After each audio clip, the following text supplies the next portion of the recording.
find out. Welcome back to Guff Stuff Weekly. I'm Guff. I'm Javen. And this week I haven't told Javen what we're talking about because, well, I'm in the it's dark. right. That's right.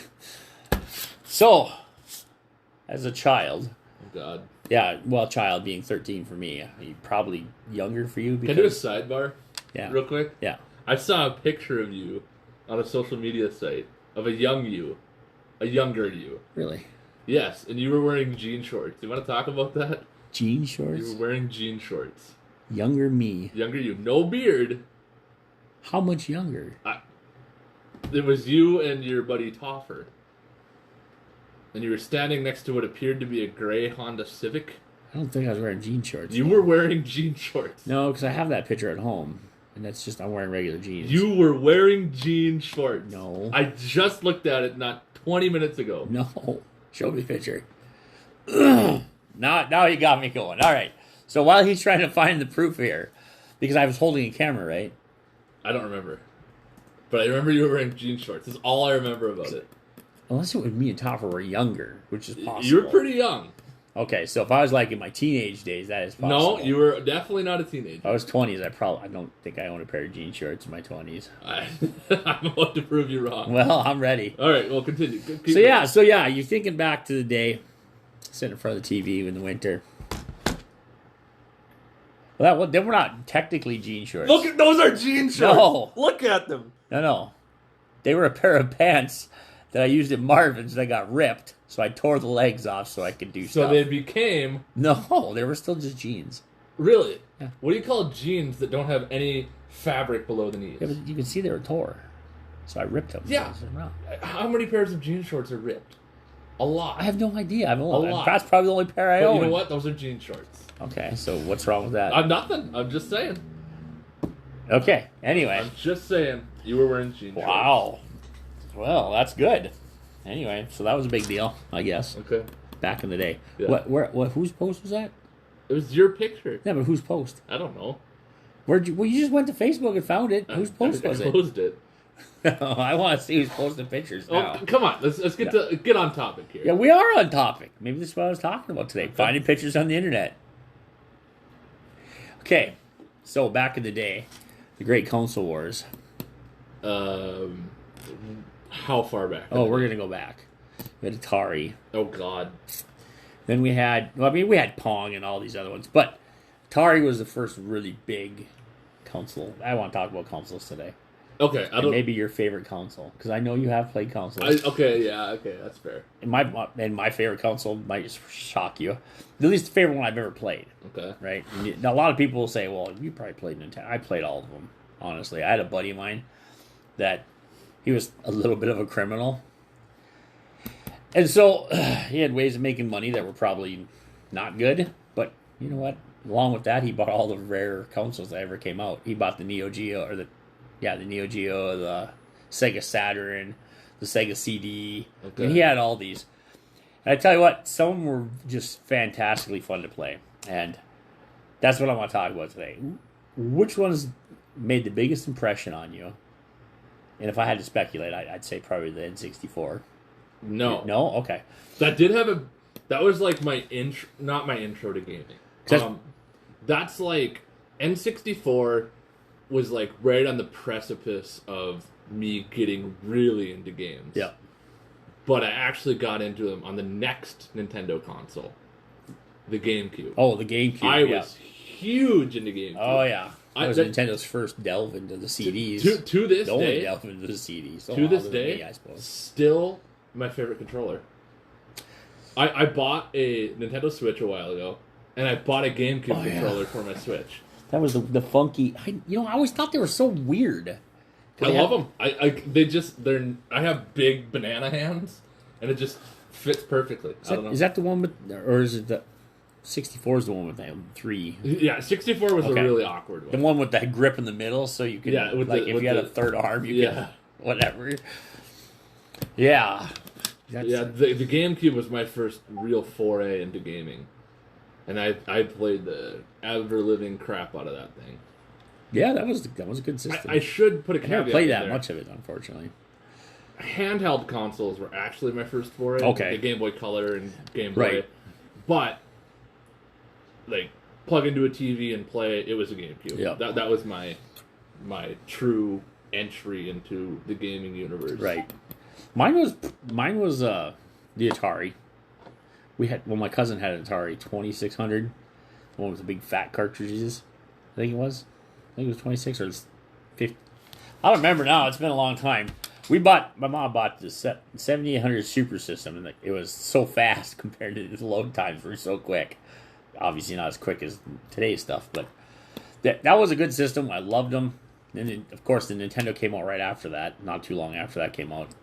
Yeah, we played that a lot. But if I had to go to a favorite system, favorite system that was popular would be the Super Nintendo. Okay. Because I think some of the games that came out, like the sports games, we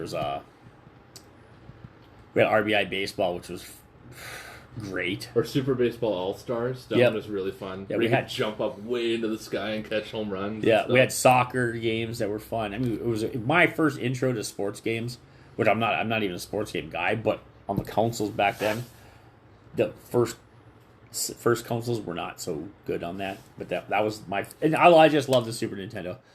But my favorite one I ever played was the one my buddy had bought, and that was the Neo Geo. Really? It was a really super sci-fi, like futuristic looking system, and it was a CD run game, which at the time was unheard of. I mean, Sega CD and Saturn had come out, and Neo Geo just comes out with this system, and my buddy managed to get a hold of it, and the games played so smooth and so nice. The controller was clean, and it didn't have that weird clunky feeling that some of the other controllers had. Yeah, it was just nice. Unfortunately, I could never afford it because back at the time that came out, it was like $700. Wow. And that was like, a couple grand. That's like an iPhone price now, Yeah. It was crazy. But it was a fun system. Probably the favorite one I ever played. Now, my favorite one that I owned was definitely the Super Nintendo. Okay. And a lot of hours into that. What's your favorite controller then? Like, what's the most comfortable controller to you? The PlayStation. Really? Original PlayStation. That's surprising to me. Yeah. The original I shouldn't say the original. I should say the PlayStation. With the Rumble Shock or no Rumble Shock? The PlayStation 3 Rumble, yeah. Okay. That was probably my favorite controller. The original PlayStation seemed a little small. Mm-hmm. I think PlayStation 3 went a little bit bigger. And it just fit comfortable. I had an Xbox too. They were big controllers. But I don't like the way the thumb Joy-Con, the joysticks were off-centered. Okay. It just felt weird where the PlayStations were to this day on my computer, I use an Xbox 360 model. Because the 360 controller just felt great to me. Right, and that was a good controller. My favorite one would still be the PlayStation one. Unfortunately, there's not a lot of companies that make good aftermarket PlayStation-looking controllers that you can just fling onto a PC and play. The Xbox 360, I bought the wired version. Yep. I bought one wired version from Xbox, like a Microsoft one, and I still use it to this day. I've had to take it apart and clean it a couple times. Well, yeah. I bought another one, an aftermarket one for my laptop, and it perfect. And I swear by, if you're going to use a controller on your computer, get a wired. Yeah. Yeah, no, I would agree. I tried a wireless Xbox controller, and I didn't really care for it. You talked about, I did have a wired Logitech controller that looked damn near identical to the PS3. Okay. But it just didn't feel the same. Like, I don't know. So give Sony crap. If the weight is off or if the balance isn't right, it can feel different. Sony hardware is second to none. I mean, it is a good. I mean, other than maybe their PlayStation 5, it's been kind of a garbage heap. But their hardware, their controllers and even their keyboards and mice and stuff over the years have been decent. They're expensive as crap, but yeah. I feel like when it comes to keyboards and mice, it's mouse. Yeah, it's mice. I wonder if like the mouse for keyboards, like for computers, if it's mouses or if it's still mice. I always wondered that. I don't know. I'm gonna go get me some mouses. Yeah, but wired. Yeah, always wired. No, wired's it's more responsive. You never have any interference. You're not running out of batteries halfway in the middle of a firefight in Battlefield or whatever you're playing. Yeah, I've done that with the Xbox. Played that because that's what I play on my console now. That's probably that and the Switch. And of course, I run out on both of them because I have a Pro. And then you don't have to do any stupid pairing either. Because No. pairing, like, I feel like an old person when I try to pair a controller to a console. Because you have to go over and push button on the console. Well, it and you doesn't gotta matter push how it. technologically savvy you are. It's always a pain in the ass. Yeah, no, they don't. Nothing is simple about that. It's so stupid. There's just you can't just hit a button, boom, you're good to go, or turn it on and it's good to go. No, It's you have to go over there and convince the machine that you're trying to connect with something. Yeah, no, I don't. Yeah, I you agree. have to be a 40K tech priest and commune with the machine spirit to get it to frickin' work. I'm glad I'm not the only one that has that problem. No, I think it's a universal Okay, thing. good. I'm pretty sure. I could, yeah. Yeah, there's a lot of good consoles. Man, there's so many consoles out there. There's some that. I'm trying to think of some that, like, I know the Sega Saturn wasn't out there very long. It was a good console. Sega CD wasn't. That was like just an addition though, like a. At least I think it was just a clamp on, wasn't it? Wasn't there a... The GameCube had a really cool add-on to it that allowed you to play Game Boy Color and Game Boy Advance games on the GameCube. That's right. I've seen that for the first time not that long ago. I still have one with my GameCube. Gosh, that's worth a lot of money. I don't know. No, it is. I was watching guys, the picker people on YouTube, and just do it.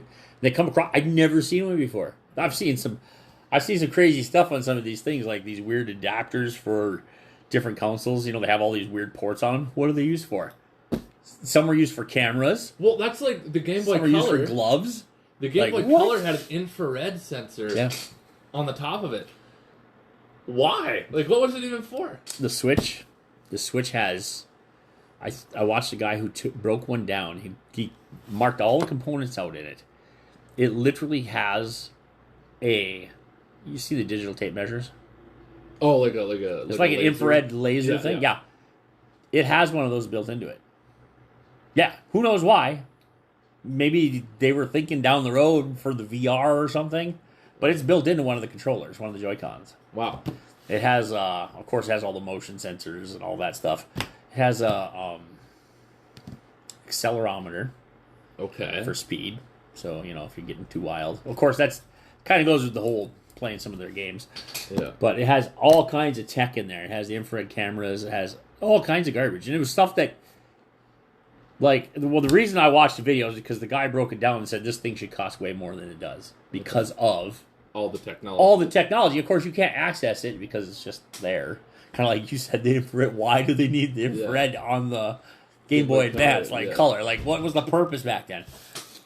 I wonder. I think Nintendo just does everything ahead of time, hoping that they can utilize it. Well, look at some of the weird like cartridge games that they had. Yeah. Like they had a Pokemon printer. Yeah.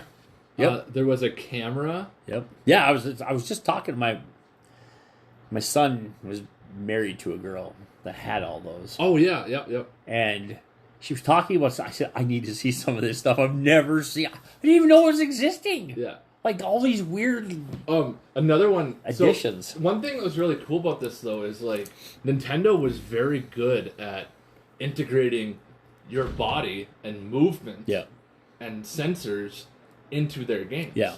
I remember playing the WarioWare games, and those games were freaking awesome. It was just a bunch of weird mini games that they came up with. Right. Where you had to like spin your Game Boy upside down or shake it really fast. I didn't know that. And the cartridge had this big fat bulb on the end of it. And it was it was full of sensors to like determine what direction you were facing and all this. And this was back to the Game Boy Color and Game Boy Advance. I didn't know that. I mean, I guess I knew that they had stuff. I didn't. And then Pokemon Red and Green, the remakes for the Game Boy Advance or SP at the time. Yep. Which wasn't Advance, just an upgraded version of it. Right. Came with a cartridge that you plugged into your cable port. The cable ports were used to communicate between the two games, and they had a wireless version of that, and it was backwards compatible with a lot of stuff. So, like, the games that were made by Nintendo and Game Freak, the Pokemon games, already had the coding or the technology in place before they even had the cartridges out to plug into your Game Boy to communicate with another Game Boy. Like, it's crazy. They were. I think they're just a little ahead. I think they just pre-planned better than the rest of the companies. That could very well be. I mean, I'd say that... Or go ahead. No. Let's say, or the tech was in development at the time and not finished. And they're just like, we're going to throw it in there. And so they integrated the tech. or had the possibility of technological integration. Right. And this is before the days of patching games. Yeah, no, this is Which because is back then the crazy. cartridges you didn't patch. So they had to know that it worked and functioned properly before they even released the hardware, which is crazy. Which leads us to why some of us old people get so pissed off. Even the younger guys now, even you guys get so mad at day one patches.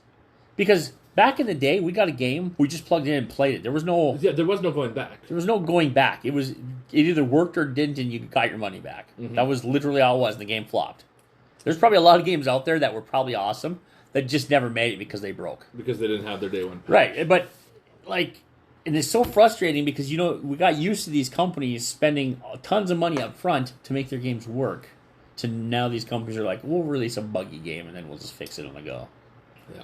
And I get there's some logistical. Most of this stuff is mass now instead of just for a single player. They're for multiplayers and whatever else.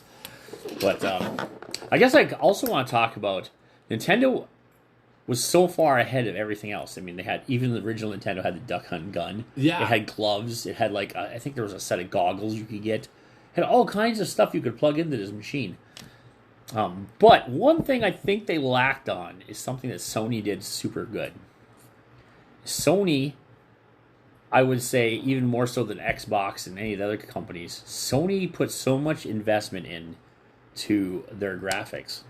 Okay. I mean, if you look at some of the original Sony games and you compare them to even PC games of the day, I'll use Gran Turismo for an example. Okay. You play that game on the Sony PlayStation 2, and you're looking at a almost modern graphics. I mean, obviously not modern as today graphics, but they were so clean and so nice.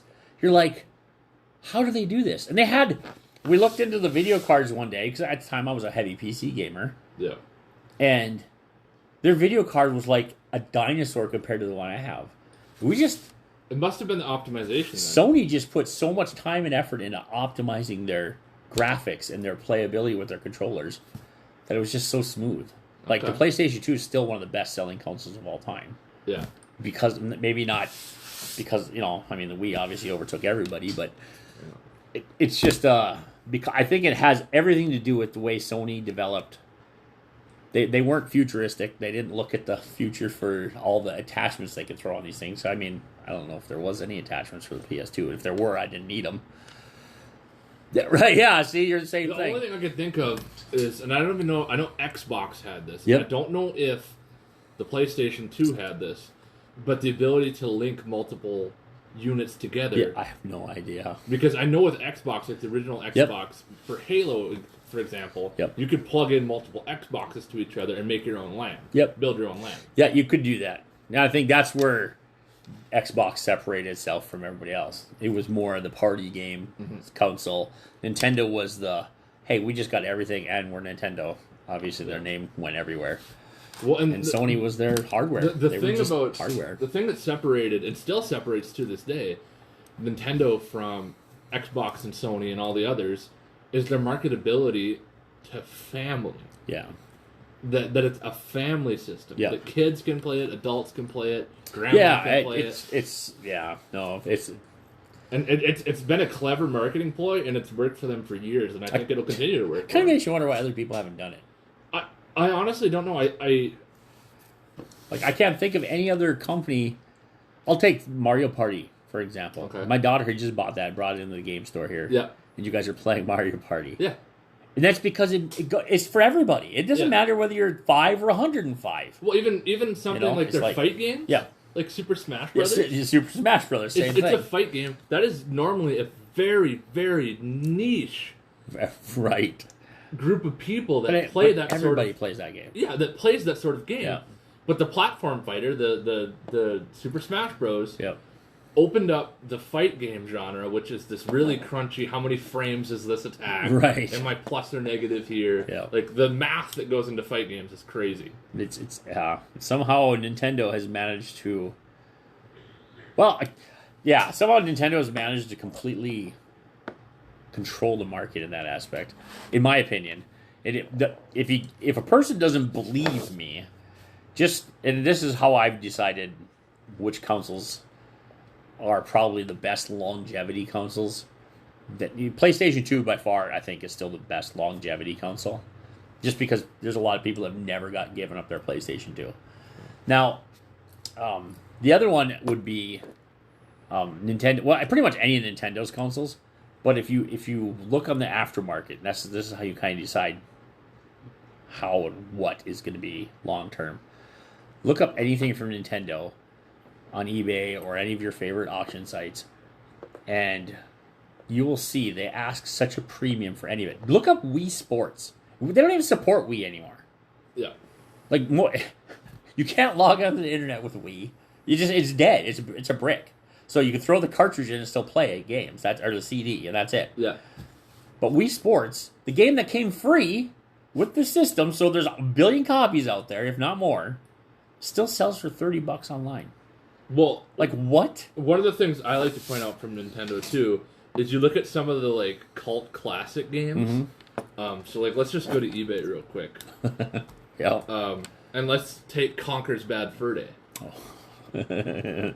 That's a valuable game. At least it used to be. It probably still is. I haven't seen a copy of that in a while. So, I remember we had a copy of it for N64. Yeah. Oh, it looks like they're doing reissues of it. So, the authentic ones go for about a little over $200. Yeah, that makes sense. But there's apparently third-party makers of it. Of course, I suppose that's going for like $24.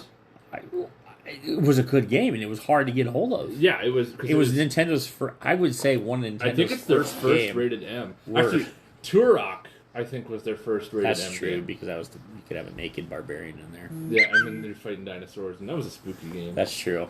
I liked it though. Oh, yeah. Consoles. Consoles are crazy, and honestly, like, I thought I would never own a console again. Right.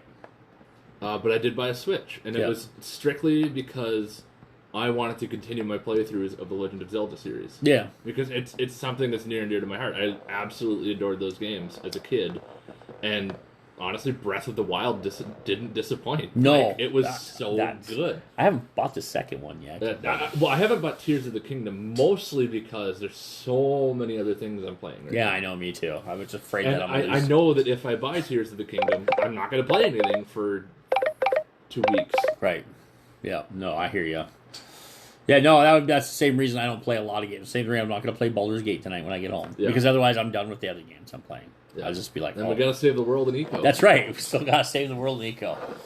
So yeah, that was I just wanted to talk about consoles. I think we've talked about them in different episodes and different consoles, but I think we really haven't talked in depth. We haven't taken a deep dive into them really. And I mean, this is still kind of a shallow dive, but it was still a dive. Yeah. And yeah, it's just something that we do a lot of, and like you said, you never thought you'd own another one. Well, now you bought a Switch because what? Nintendo does something right. They got you hooked on Zelda back 30 years ago. At least for me, it was 30 plus years ago. I think I played my first Zelda when I was 7 or 8. Okay, so yeah, so 20 years ago. Yeah, it's a long time. To make you feel old now when you can say stuff like that. Right. You're like, damn, I'm under 30 and it still feels old. Yeah. Anyway, that's our take on the console wars, and lots of good stuff. Anyway, any more suggestions? You feel free to make comments on this video. We'll talk to you later.